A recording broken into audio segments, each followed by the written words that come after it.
Hello guys, আসসালামু আলাইকুম। দেখেন আমি করলা ভাজি করছি। দেখেন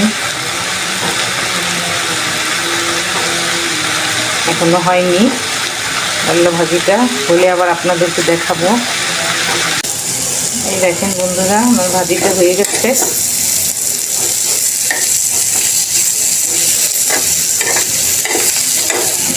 ভাজা ভাজা করে নিয়েছি ভাজিটা, লাল লাল করে।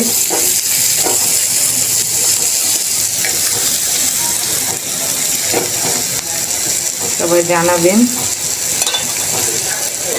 আমার ভাজিটা কেমন হয়েছে। আমার এমনিতেই করলা ভাজি অনেক প্রিয়। ভাজির মধ্যে করলা ভাজিটা অনেক পছন্দ করি। সবাই সুস্থ থাকবেন, ভালো থাকবেন। আল্লাহ হাফেজ।